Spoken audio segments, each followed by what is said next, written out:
Hello fourth graders. I have some stuff to show you on this video, and it'll give you a way to go on in the book a little bit and do a couple things that we didn't get around to in the school year yet, but I wanted you to learn these lessons. I'm on page 29 of Strictly Strings, and what it deals with is, they call it slurred staccato or hooked bows. It's also known as tied. So what we're going to do is we're going to play more than one note in the same bow direction.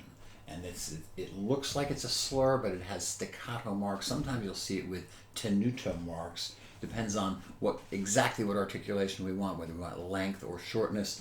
But in this case, it just shows staccato marks. For the number one, the drill has you doing this.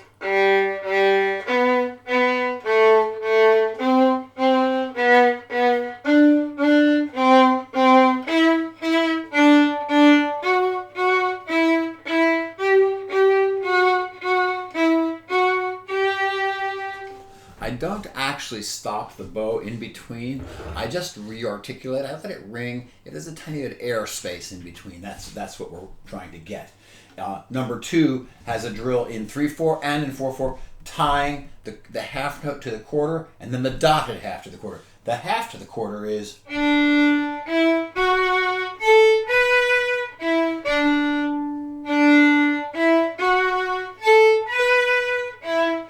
And then the dotted quarter note is...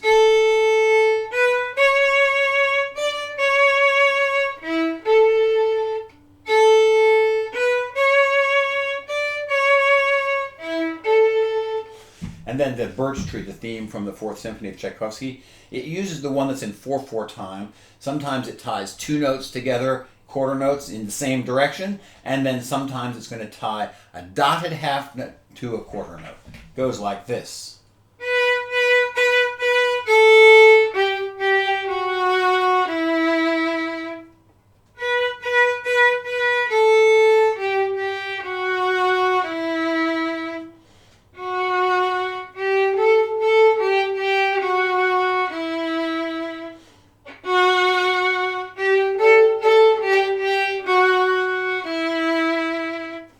And then, lots of fun coming up. Number 4 on page 29 is the Merry Widow Waltz. A waltz is in 3/4 time, and this is going to tie the half note to the quarter in one bow in both directions, sometimes with string crossings and sometimes not. And also notice, please, that a phrase is forte, and then a phrase is piano, and then a phrase is forte, and then piano. First an 8-bar phrase of forte, an 8-bar phrase of piano, then a 4-bar phrase of forte, a 4-bar phrase of piano, and then finishes with an 8-bar phrase of forte.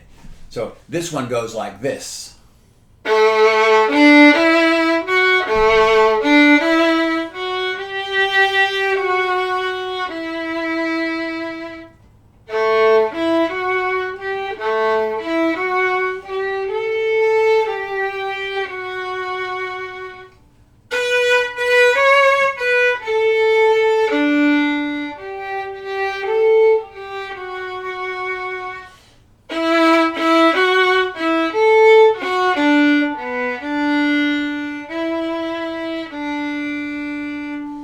So if you had the metronome going, you'd have it about 1/68 to the quarter note, and it fits together like this.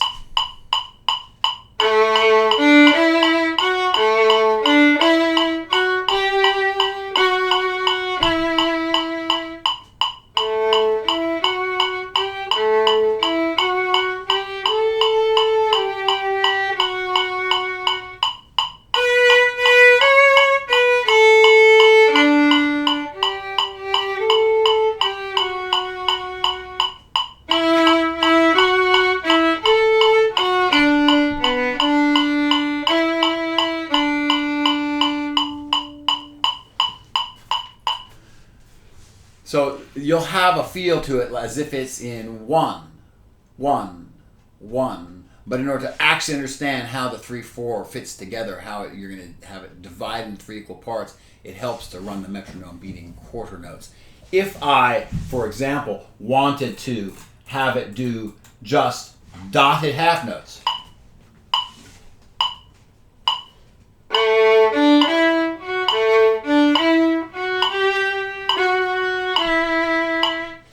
it would sound like that. But then the metronome doesn't actually help as much. If you were doing it in ensemble, you'd probably have some of the orchestra playing boom chum chum, boom chum chum, and then the people who got to play the melody, which in this case is all of you, you get to play the melody. You'll have that sense of pum pim pum pum pim pum. To have that little engine going in your head, I think you'll find 168 to the quarter is about right. And I gave you a bunch of stuff to work on for Pachelbel Canon. I'll just refresh your memory a little bit with Pachelbel Canon. Cello and bass. You're going to start with this nice bold bass line.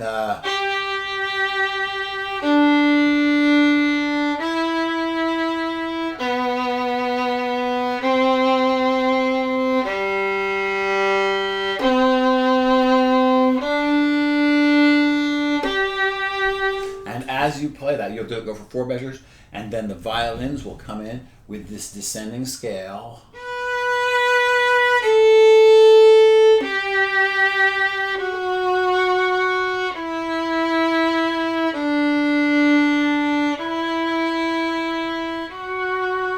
And then the violas will join it, and it'll sound like this.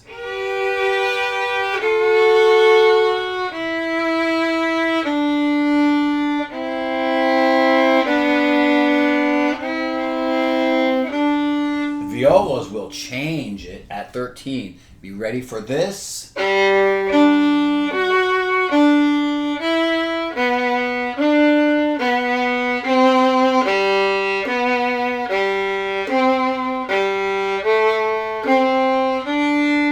Then violins and violas, you get this bow stroke that ties the 8th note to the dotted quarter. That's a little bit like tying the quarter to the dotted half, but twice as fast. So it's like this.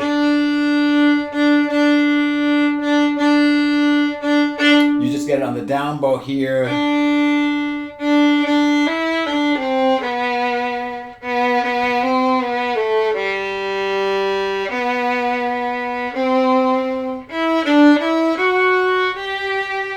And violins, you get the...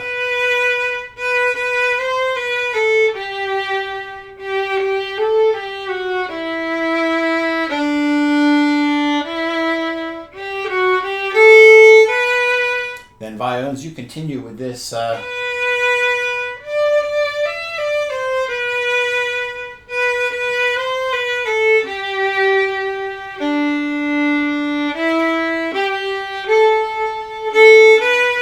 Violas, while they're doing that, you get the...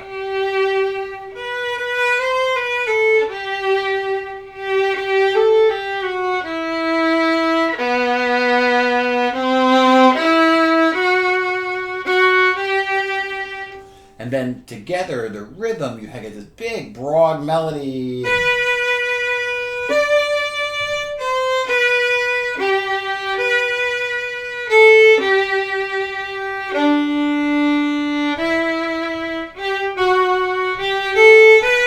And violas, you get the lower voice, the...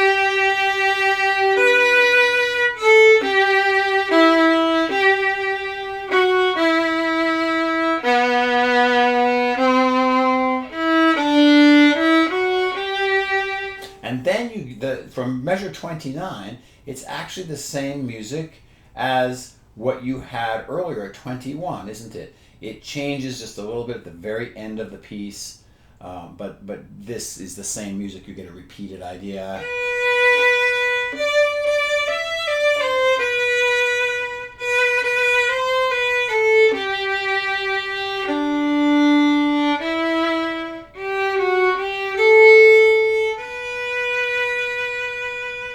And violas, you get the...